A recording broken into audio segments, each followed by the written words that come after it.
Olá, meu amigo, minha amiga da Eco TV, canal 9 do Grande ABC. Estamos aqui com o Rodrigo. Rodrigo, Opa! teu nome completo. Rodrigo Sanches Volpert. Você é uma mistura de espanhol com alemão, o que que é? Isso, espanhol, alemão, judeu e índio. Meu Deus do céu. Então nós teremos Salada. aqui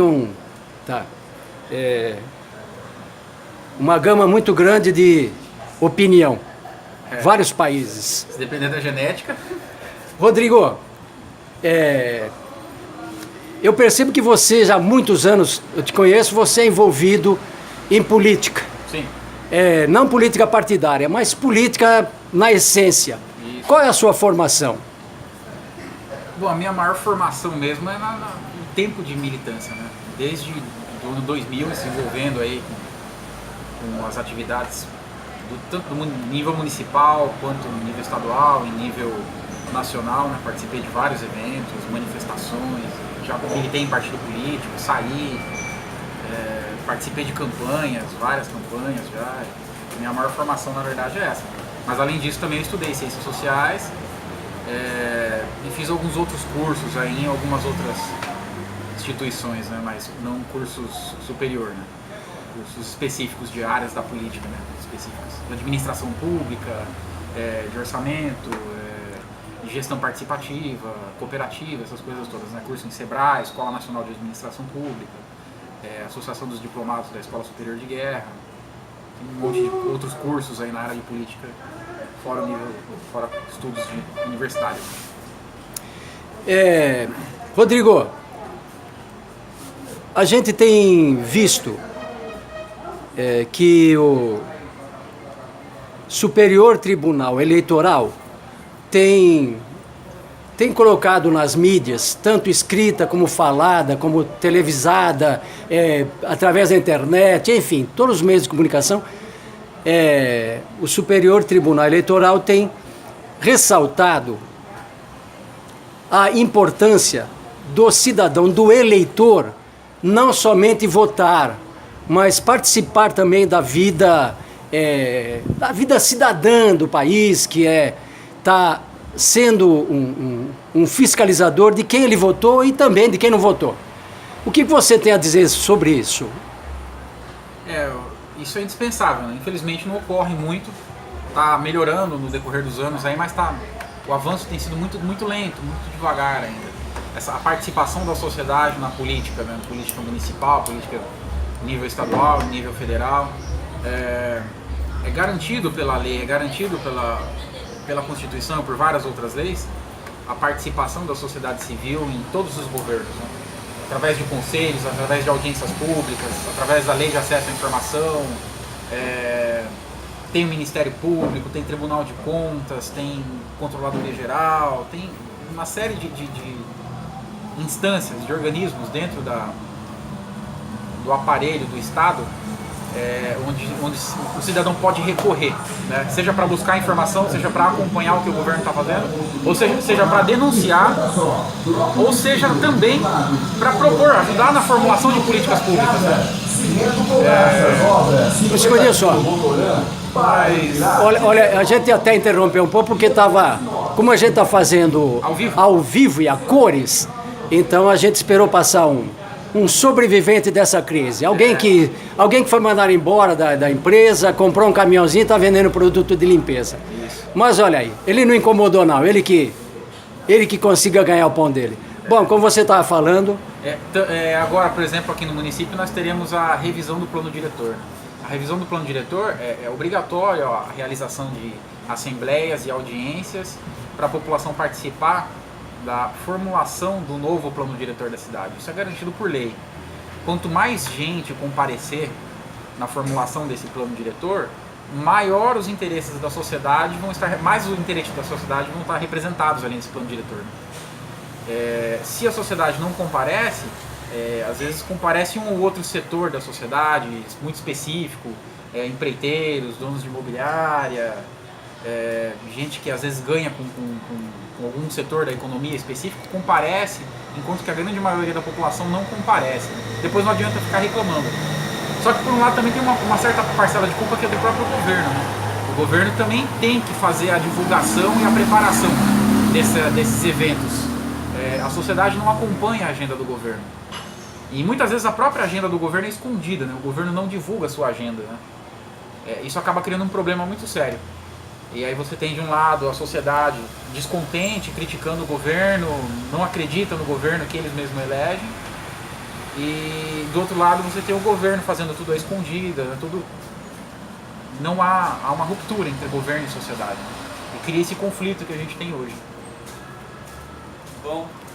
Agora, Rodrigo, a gente percebe que no papel funciona, mas que na prática não funciona muito bem a questão dos conselhos. Essa questão dos conselhos serem paritários, eu particularmente vejo um problema. Por quê? A sociedade, eu diria que a sociedade, na atual conjuntura, no atual momento, a sociedade é um pouco mais desorganizada do que o poder público. E sendo paritário, o poder público tem condições de impor ao seu membro a presença efetiva nas decisões dos conselhos. Você concorda com isso? O conselho ele não existia, né? Muitos conselhos não existiam até antes da Constituição de 88. Alguns conselhos foram criados na própria Constituição de 88.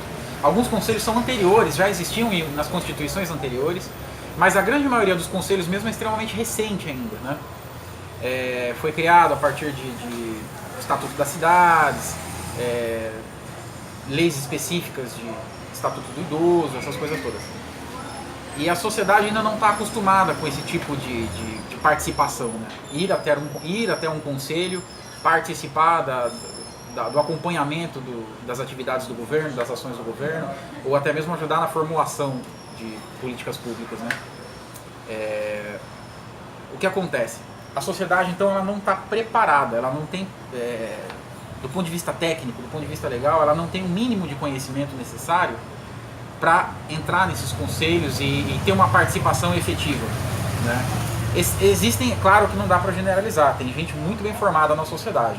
Algumas pessoas fazem uma diferença muito grande, algumas pessoas da sociedade civil fazem uma diferença muito grande dentro dos conselhos, mas infelizmente essas pessoas ainda são poucas, tá? O governo, por sua vez, também não se mostra muito interessado em formar uma população capacitada para atuar nos conselhos.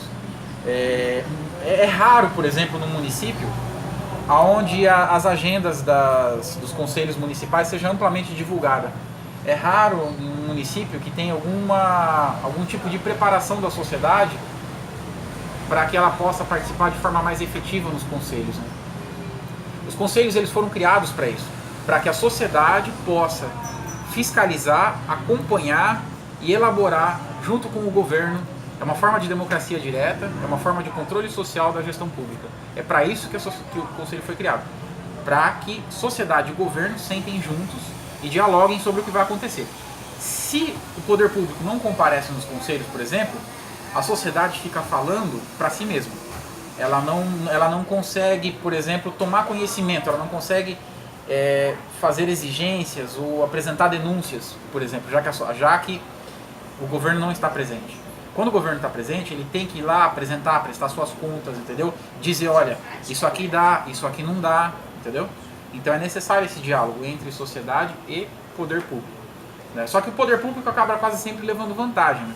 Porque a questão dos votos, né? Muita coisa no conselho é votado, por exemplo, a aprovação de contas. O conselho aprova contas do município. Isso é voto, né? Quem tem mais voto ganha. E nesse caso, se interessa para o poder público, mesmo que os conselheiros não compareçam em outras reuniões, algumas reuniões ele tem que ir na marra. Tem que ir na marra, o governo vai lá e vai exigir que as cadeiras ocupadas por servidores públicos estejam lá, né? O servidor público esteja lá ocupando a cadeira para votar a favor do governo. Se a sociedade não estiver também preparada, a sociedade perde uma votação dessa daí, por exemplo, né? E o importante também é que tem várias cadeiras da sociedade civil que são ocupadas por gente que é alinhada com o governo. Independente se estiver certo ou se estiver errado. O governo vai mandar e vai ter pessoas da sociedade civil dentro dos conselhos aprovando o que o governo mandar. Por exemplo, Eu já participei do Conselho de Saúde, por exemplo, e tinha gente da sociedade civil dentro do Conselho de Saúde que tinha o sobrinho ou a sobrinha empregada em cargo de comissão na prefeitura, entendeu? Então, essa pessoa devia favor para o governo por causa do emprego do seu sobrinho ou da sua sobrinha. Mas isso é tráfico de influência. É tráfico de influência, ocorre nos conselhos, certo, frequentemente, esse tipo de coisa. Essa pessoa era da sociedade civil, mas votava tudo que o governo mandava. Entendeu? O governo mandava na cadeira da sociedade civil, através desse tráfico de influência, desse fisiologismo, dessa troca de favores, desse conluio que existe, né? É corrupção isso, entendeu? O governo ele corrompe os conselhos conforme a sua necessidade. Só que tudo isso daí cabe processo, cabe Ministério Público, cabe denúncia. O problema é que o Ministério Público também é sobrecarregado. Você vai lá na mesa do promotor, lá no Ministério Público, ele tem uma pilha de processos gigantescos para cuidar e é sobrecarregado. Não dá para você esperar muita agilidade do Ministério Público por conta disso aí.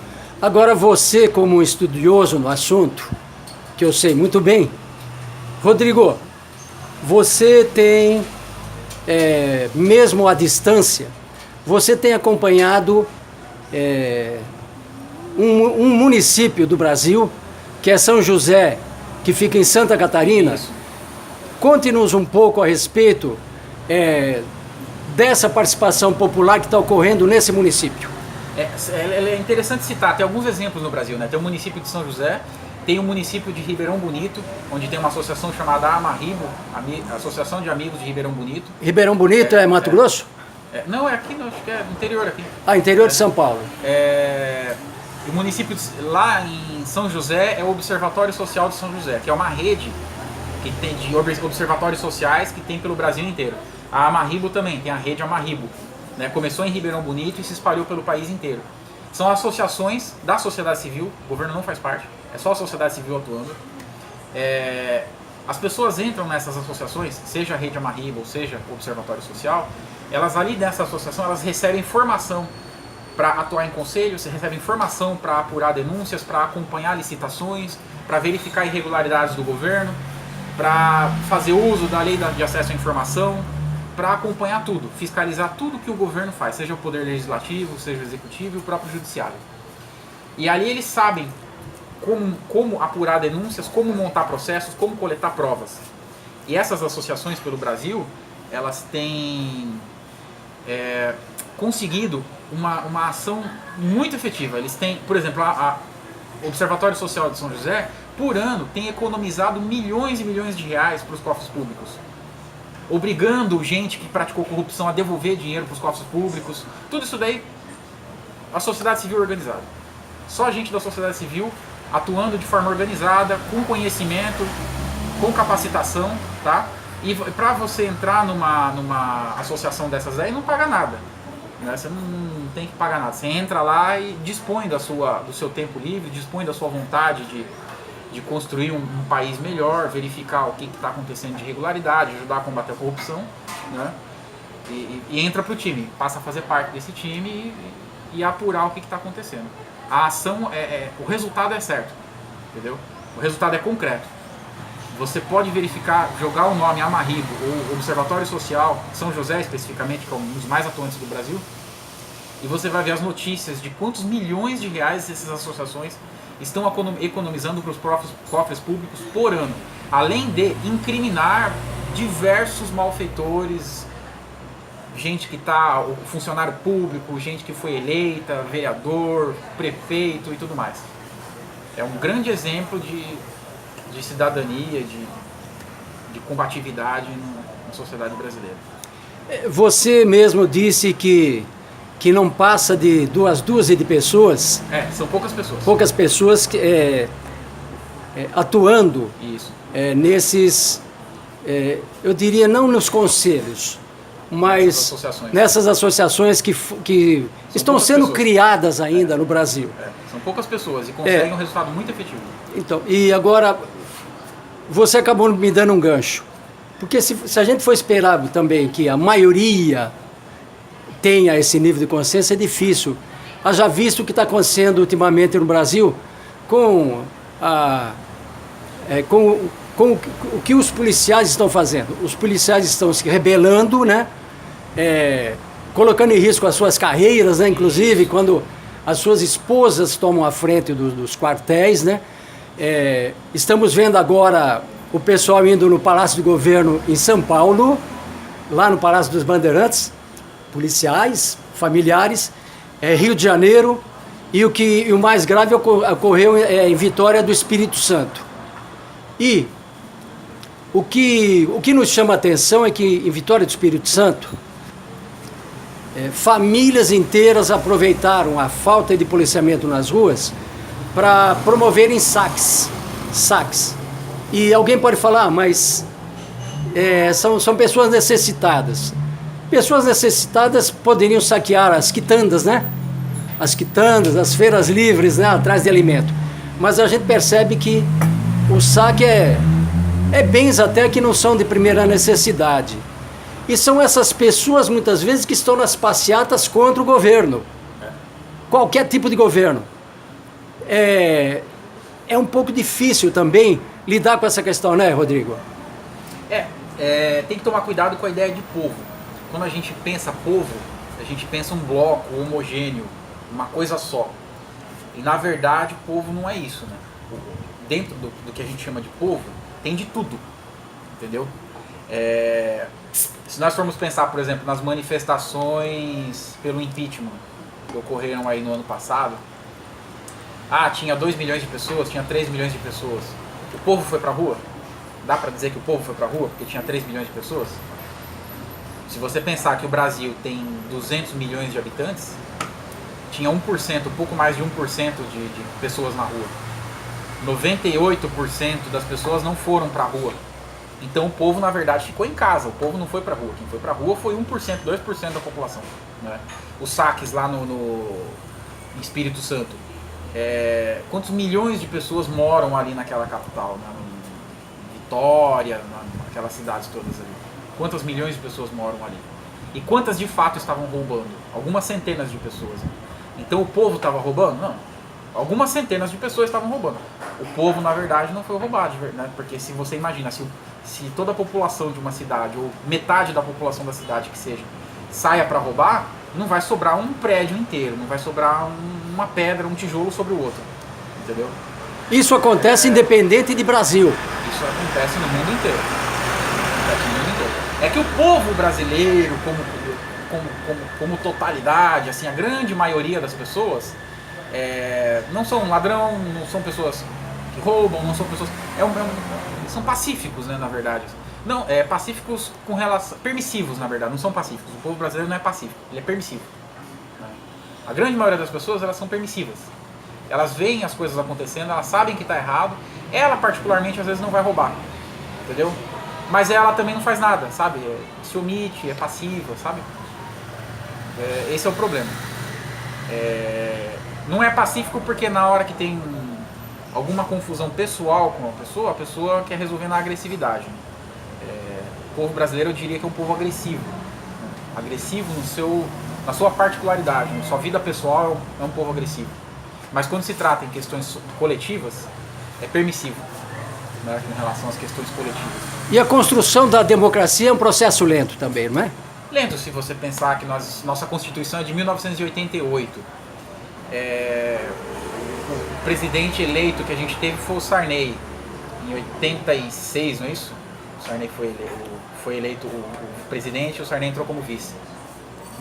Então é relativamente recente, né? A democracia brasileira ela vem capengando há séculos, né? Vem se capengando. Nas últimas 2, 3 décadas aí é que ela começou a funcionar mais ou menos, né? E a gente já está vivendo essa experiência de construir uma democracia.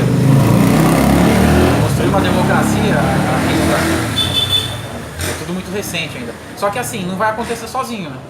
Se a gente não meter a mão na massa, nós que estamos vivendo esse período da história, não nos envolvermos, independente da idade, independente da condição de renda, tem que ir pra cima e tem que se envolver e tem que fazer acontecer. Porque não dá pra deixar isso pro futuro, entendeu? Porque senão a próxima geração também deixa para o futuro, e a próxima também deixa para o futuro, e vai empurrando com a barriga, vai empurrando com a barriga, e isso aqui nunca vai para frente. Tá bom, então tá aí a Eco TV, canal 9 do Grande ABC, te agradece, Rodrigo, por essa brilhante entrevista. É isso aí. Matéria de José Contreras para a Eco TV, canal 9 do Grande ABC.